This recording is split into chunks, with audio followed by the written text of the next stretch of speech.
juillet. Et le 31, nous partons pour une destination inconnue. On vous met dans les wagons. On nous met dans des wagons plombés et nous partons pour Auschwitz, puisque nous sommes arrivés à Auschwitz. Quand il y a eu toute cette rafle et le temps que vous avez passé les 10 jours à Drancy, est-ce qu'on savait où on allait? Absolument pas. Personne ne savait rien. Personne ne savait rien.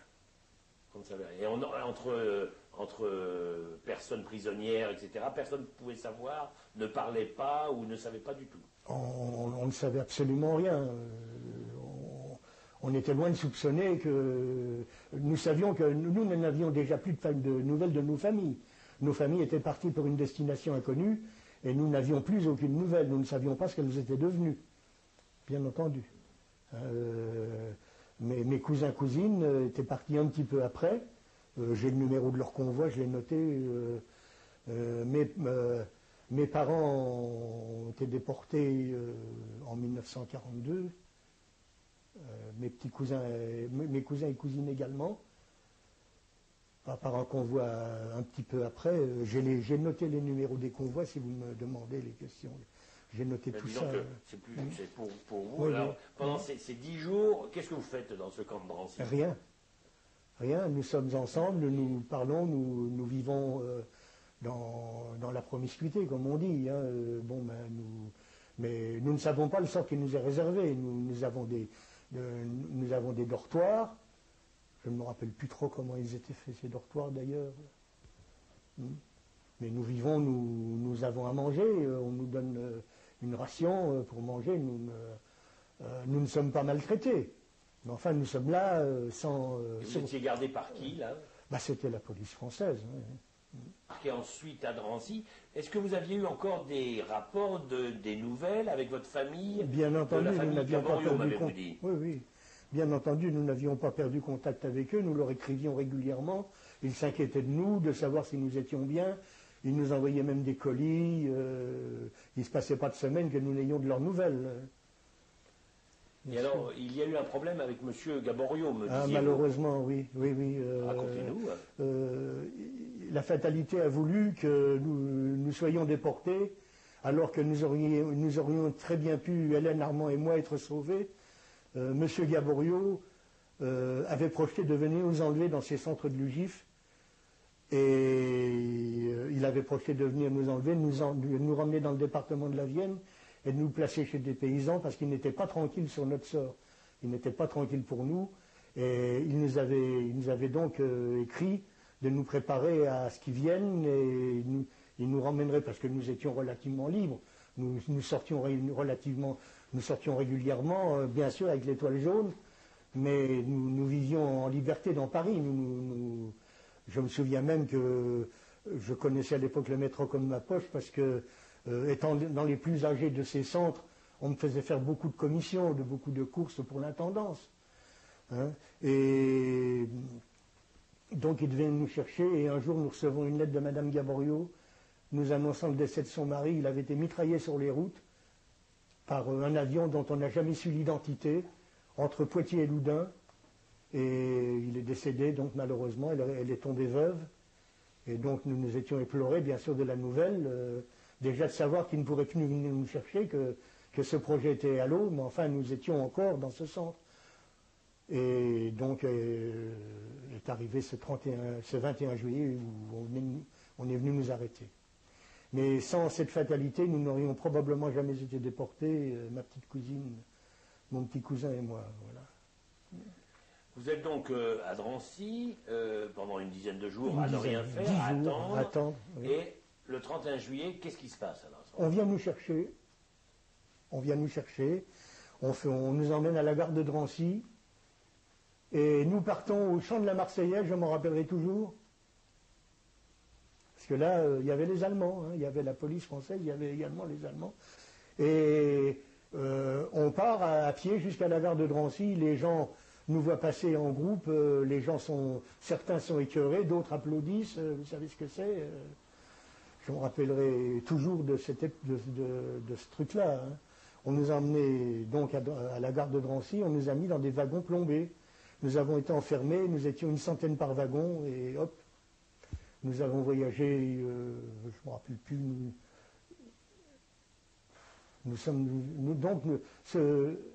Ça s'est passé le 31 juillet, quoi. Hein. Nous avons donc dû arriver le 1er ou le 2 août, je ne me rappelle plus de la durée du trajet exactement.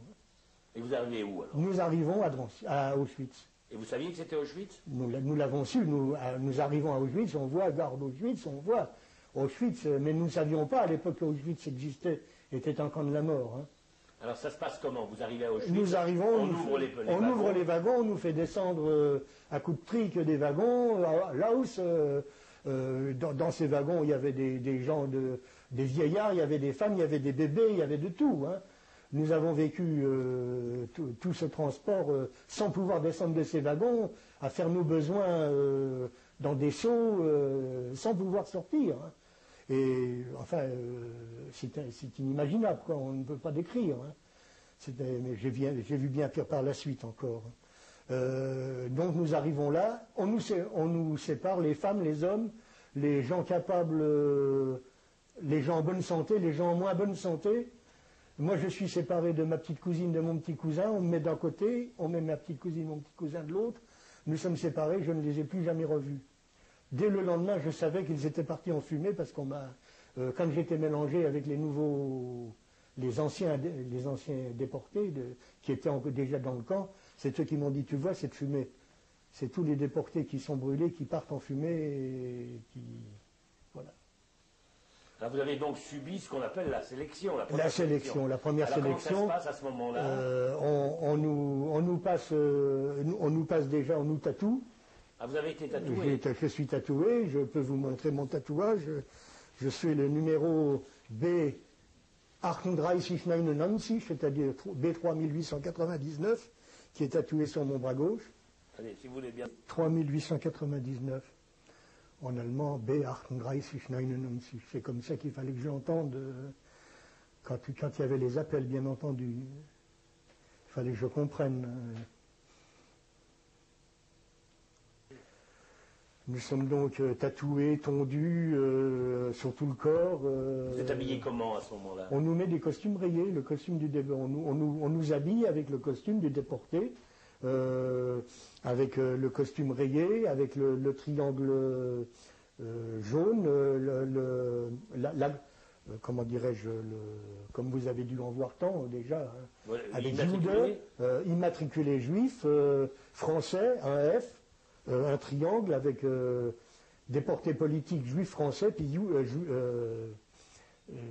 voilà, chaque déporté était catégorié dans une catégorie différente, quoi, par le fait. Hein. Et votre numéro figurait aussi sur mon numéro figurait également là, et sur le côté gauche ou droit, je ne me souviens plus, du pantalon, oui. Vous aviez des chaussures? Comment c'était? Oh, c'était des misérables brodequins, quoi. Hein. Nous avions une espèce de paire de... C'était même pas des chaussettes, c'était des... à vrai dire, je ne me rappelle plus trop quoi. Hein. Et vous êtes... Alors, vous dormez où? Vous êtes comment? Dans des blocs. Ah bon? Je ne me rappelle plus du numéro du bloc dans lequel j'étais. D'ailleurs, j'ai perdu le numéro du bloc. Certains déportés s'en rappellent. Moi, j'ai complètement perdu le... Et vous étiez uniquement avec des Français? Uniquement ou avec... Non, nous étions mélangés. Hein. Il y avait des déportés... français, il y avait des déportés polonais, il y avait des déportés de toutes les nationalités, il y avait des déportés de droit commun, il y avait des déportés pour mœurs. Chaque déporté avait... dans la même baraque, dans le même bloc. Dans la même baraque.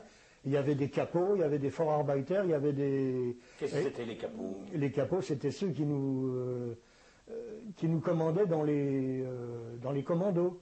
C'était quoi, des Allemands? C'était pas des Allemands. C'était des déportés qui avaient bien voulu assumer cette tâche parce qu'eux ne faisaient jamais rien eux-mêmes. Ils le faisaient faire par ceux qui voulaient bien le faire.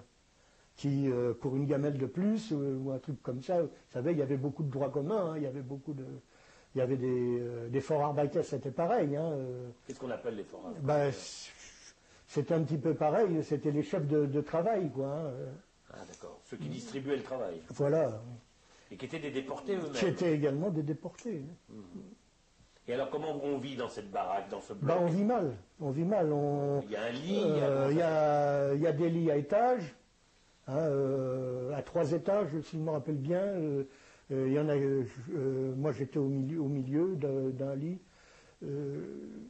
À l'époque, j'avais réussi à rester avec un des déportés qui avait été déporté en même temps que moi du centre de l'UGIF, qui s'appelait Bernard Rosa, qui avait quelques années de plus que moi, et j'avais réussi à rester avec lui, et nous vivions pratiquement ensemble. Et donc nous étions liés, quoi, solidaires l'un de l'autre à l'époque. Et un jour, malheureusement, il a été sélectionné, il est passé dans une sélection où je ne l'ai plus jamais revu. J'ai eu la chance de passer à travers. Mais quand nous arrivons au camp, nous sommes tous donc dépouillés de nos habits, dépouillés, rasés, immatriculés, tatoués, ceux qui avaient des dents en or, ceux qui avaient des chevalières, ceux qui avaient des bijoux, tout ça, ils étaient raflés, ils étaient... par la suite, je l'ai vu à la libération des camps, j'ai vu ce qu'il en advenait, ils regroupaient ça dans des immenses baraquements, et bon, c'était pour eux, quoi. Hein. Et alors donc, vous allez avoir... Je suis affecté à un travail. Voilà, alors voilà. En quoi consiste? Vous êtes quoi alors là? Je suis Strassenbau. Je suis affecté à un commando de Strassenbau, c'est-à-dire terrassier. Donc vous faites les routes, là, vous faites je fais les routes avec la pelle, la pioche, la brouette, les cailloux. Je ne vous parle pas de ce que c'est. C'est indescriptible, quoi. Hein. Il faut pas lâcher la brouette, il ne faut pas plier sous le poids, il faut faire ce qu'il y a à faire, parce qu'autrement, vous êtes flagué, comme on dit, quoi. Hein. Est-ce que c'est un travail utile que vous pensez... Ah, ben, c'était utile pour eux, bien sûr. On construisait des routes, hein. C'était utile pour eux. Des routes pour faire quoi? Pour le transport, pour un tas de choses, quoi. Hein. À l'intérieur du camp ou Non, à l'extérieur du camp. Ah, nous sortions tous les jours en commando, au son de la musique, bien entendu, parce que nous partions en musique avec le Mutsen, c'est derrière le chapeau. Il fallait qu'on marche au pas. Mutsenap, quand on passait devant les SS avec leur grand képi. S'il y en avait un qui ne marchait pas en droit, il se faisait flaguer, quoi. Hein. Il fallait marcher au pas, hein, absolument. Qu'est-ce que ça signifie, il se faisait schlaguer? Bah, il se faisait taper dessus, quoi. Hein. Il prenait des coups, des gifles ou des coups de schlag, des coups de cravate, quoi. Hein, bien sûr, il fallait pas plier sous le poids, il fallait tout faire. Et ça, c'est un travail que vous avez fait pendant quasiment tout le temps? Pas tout le temps. J'ai eu de la veine dans mon malheur, comme on dit. J'ai eu beaucoup de chance dans mon malheur. Parce que, comment je peux raconter normalement, un jour, au réveil, au lieu de partir en commando, on nous a mis en rang, donc nous faisions l'appel avant de partir. En quoi ça consistait, l'appel? L'appel, nous étions regroupés dehors par tous les temps, à savoir, c'était matin et soir, savoir s'il manquait personne. Hein. Et les appels, c'était des appels qui étaient, surtout le soir, qui étaient des fois interminables. Si vous aviez envie d'uriner ou quoi que ce soit, il ne fallait pas bouger, il fallait pas bouger, il fallait attendre la fin, et des fois il faisait même semblant de ne pas retrouver pour recommencer, pour retrouver. Il fallait répondre à nos numéros matricules, quoi. Hein. Ah, on vous appelait pas par votre nom? Ah non. Moi, quand on disait B836, il fallait que je dise ya. Hein, me dire que j'étais présent, quoi. Hein. Donc un jour, nous avons été réunis et j'ai été mis de côté pour, je ne savais pas quoi à l'époque. Je ne savais pas pourquoi, on a été mis de côté une dizaine, et on s'est dit, bon, bah, c'est la fin. Maintenant, c'est notre tour. Et nous partions résignés, nous ne savions que faire. Hein. C'était impossible, vous ne pouviez rien faire.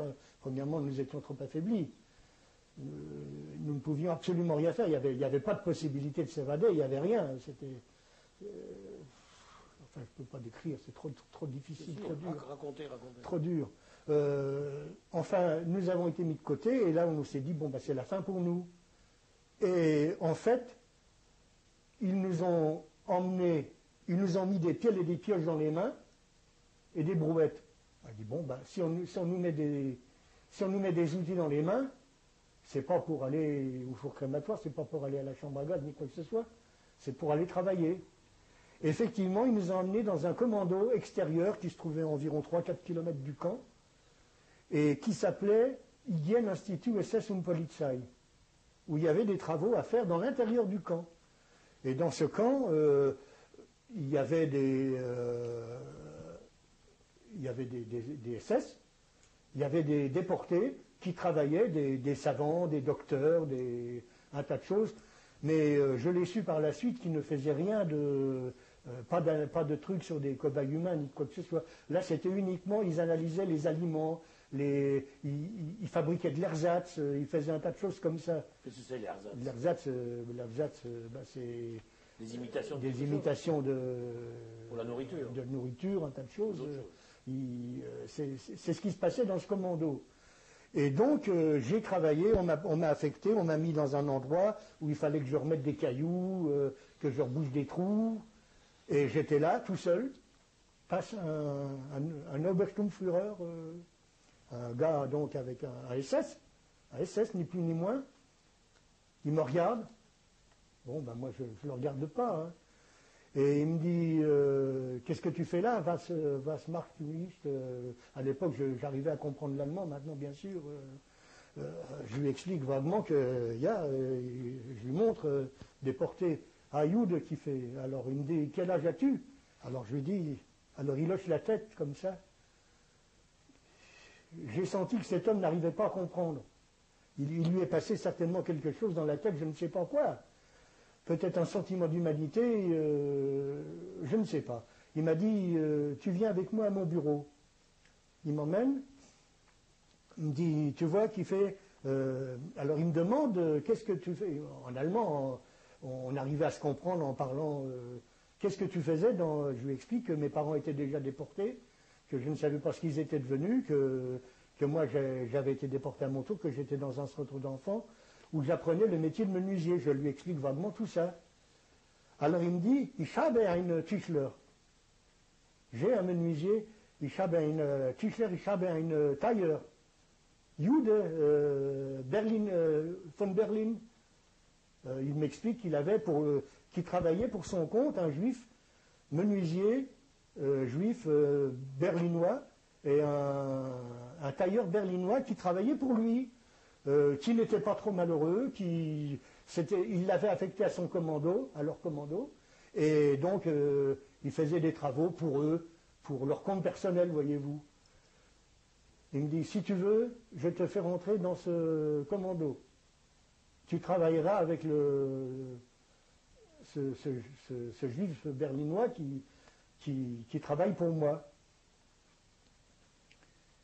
Je ne te force pas. Il m'a dit, c'est toi qui décides. Alors j'ai dit, j'avais rien à perdre. Il m'a affecté à ce commando, et donc je partais en commando tous les matins là.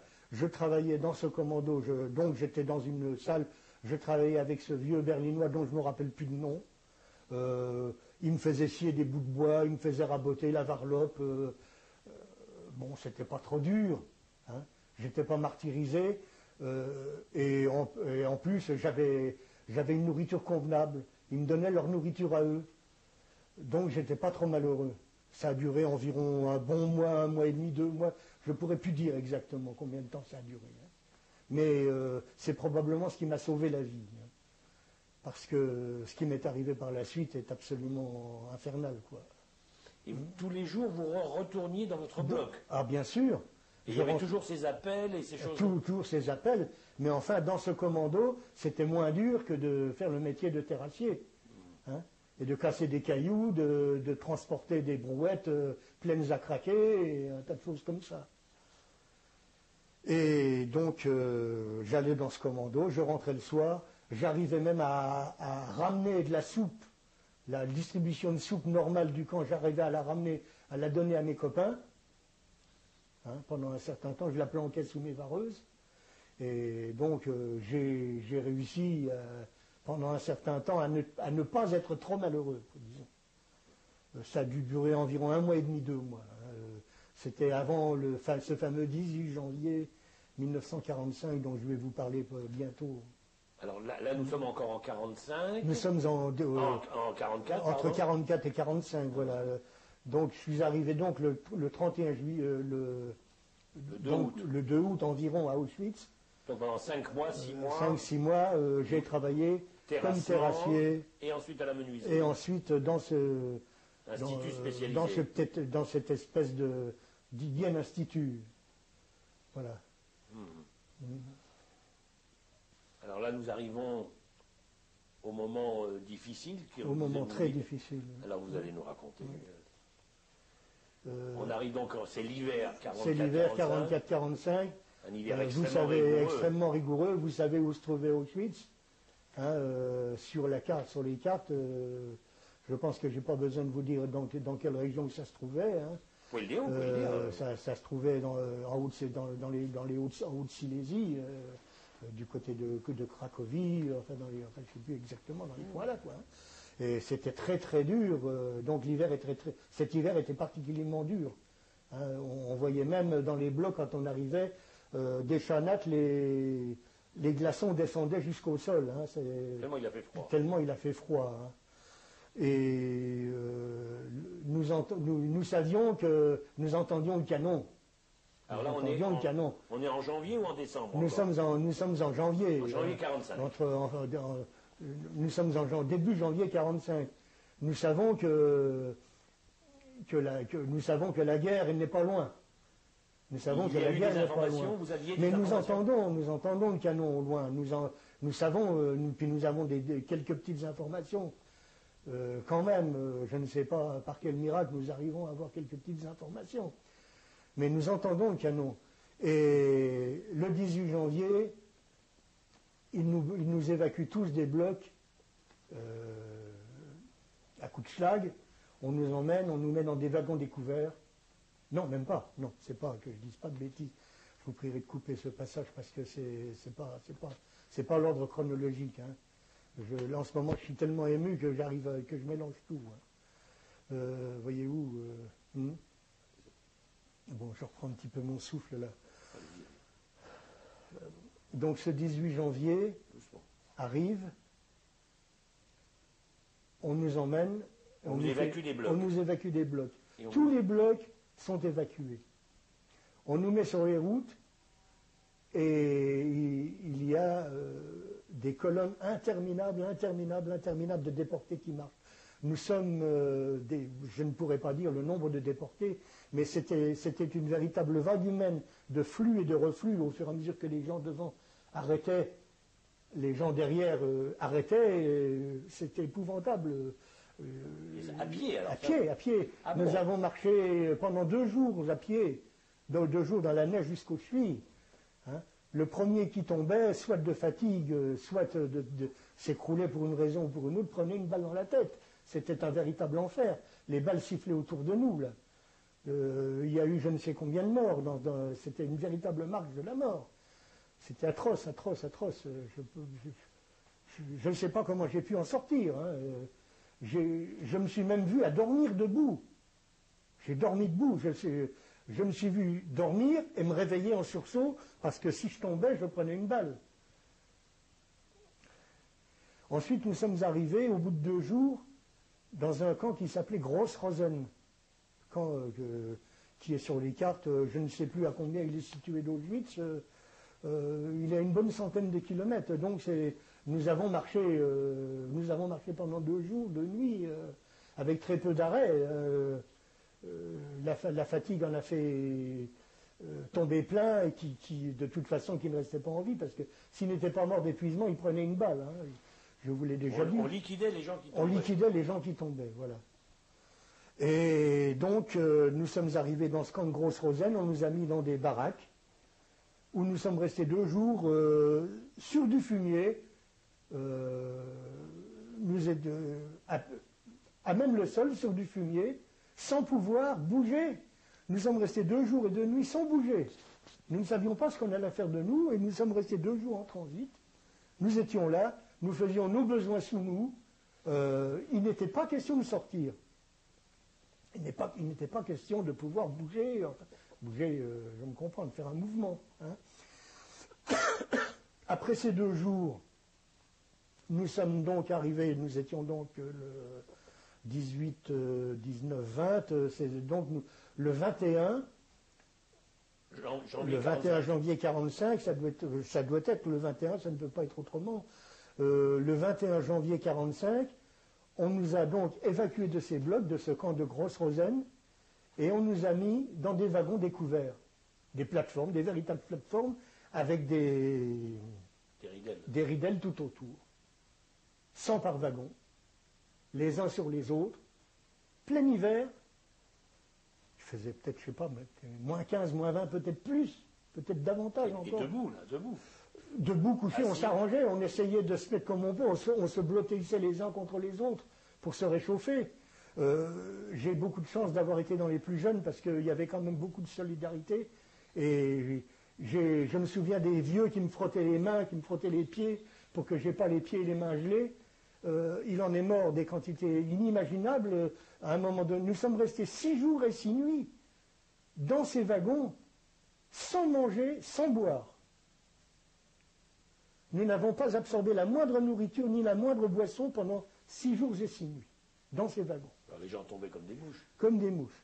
Lorsque nous sommes arrivés au camp de Buchenwald, parce que nous sommes arrivés à Buchenwald, au bout de ces 6 jours et ces 6 nuits de transport, dans des conditions épouvantables, nous dormions sur les morts, nous dormions sur les cadavres. On ne peut pas dire, nous étions environ 100, il y avait plus de 50 cadavres par wagon. C'était clair, c'était clair. On ne peut pas les compter, mais on nous a donc sortis de ces wagons, et on nous a encore laissés dans la neige, on nous a quand même donné des couvertures, et nous sommes restés toute la nuit dehors, dans le camp de Buchenwald. Dans le camp de Buchenwald, et tout dans la neige, et ensuite, le lendemain, ils nous ont placés dans des baraquements. Ils nous ont mis dans des baraquements. Donc, je me suis trouvé dans un baraquement. Nous sommes donc fin janvier et jusqu'au 11 avril. Dans ce camp de Buchenwald, 11 avril, le jour de notre libération. Et qu'avez-vous fait dans ce camp de Buchenwald Rien. de janvier Nous ne faisions rien. Nous ne faisions rien. Il n'y avait pas de travail, les gens, ils en éliminaient, ils en réintroduisaient. C'était la maladie, c'était les diarrhées, nous passions des journées à évacuer, nous ne faisions rien. Ou très peu de choses, quoi. On nous faisait faire quelques petits travaux. Et bon, mais ils ne pouvaient pas éliminer tout le monde. Il y avait trop de monde, On vous nourrissait, là? On nous nourrissait relativement peu. Hein. Déjà à Auschwitz, quand nous étions à Auschwitz, pour travailler, nous avions un morceau de pain, un bout de margarine et 1 litre de soupe par jour. C'était tout. Et là, c'était à peu près la même chose. Hein. Mais enfin, là, nous ne travaillions pas, mais c'était épouvantable, parce que nous couchions dans des baraques, superposées les unes. C'était des véritables cages à lapins, où nous étions 6 à coucher sur le côté.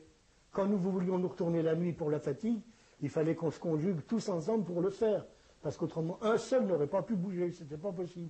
Nous étions serrés comme des véritables sardines. C'était atroce, quoi. Et bon, nous étions dans ce camp. Et donc est arrivé la fin, le mois d'avril. Au mois d'avril, nous entendions de nouveau le canon, qui se rapprochait, parce que là, c'était... nous savions que le débarquement avait eu lieu. Nous avons été informés que le débarquement avait eu lieu, que les troupes alliées avançaient. Et là, nous ne pouvions pas l'ignorer parce que nous entendions le canon, qui se rapprochait tous les jours. Et un jour, ils nous ont prévenus qu'ils allaient nous évacuer. Donc ça devait être environ vers le 16 avril, environ. Puisque nous avons été libérés le 11 avril, vers le 9 avril ou le 9 ou 10 avril, oui. Ils nous ont dit, on va vous évacuer. Voilà, on va vous évacuer à nouveau, on va vous emmener sur les routes. Alors j'étais là, je dis, c'est pas possible, je ne vais pas pouvoir survivre à une nouvelle marche. C'est impossible. J'étais dans un état d'épuisement total. je couchais au dernier étage avec deux jeunes à peu près de mon âge, un peu plus âgés que moi. J'ai malheureusement oublié leur nom, c'est quelque chose d'atroce de perdre des noms comme ça. Et nous nous sommes dit non, il n'est pas possible, il faut qu'on fasse quelque chose. Comme nous couchions au dernier étage, nous étions sous le plafond. Et il y avait des frises, c'était des frises. Nous avons réussi à défaire quelques frises, à nous blottir dans la charpente, hein, et à remettre les frises au-dessus de nous, à les remettre. Et nous nous sommes planqués tous les trois dans cette charpente. Nous avons entendu du bruit, nous avons entendu l'évacuation du camp, du bloc, et nous n'avons plus entendu le moindre bruit, et nous avons attendu. Nous avons attendu, puis d'un seul coup, on a entendu des pas dans la salle, et ils se sont probablement aperçus qu'il y avait des lattes qui étaient disjointes en haut, quelque chose de pas très normal à leurs yeux. Nous avions bien réussi à remettre ces lattes, et ils les ont défaites, et avec des lampes de poche, ils ont fouillé toute la charpente. Ils ont fouillé. Nous étions tapis, véritablement comme des bêtes, à ne pas respirer, c'est le cas de le dire. Hein. Je suis resté dans cette position-là, nous sommes restés là jusqu'à ce qu'ils ne nous voient pas, ils sont partis. Nous n'avons plus rien entendu.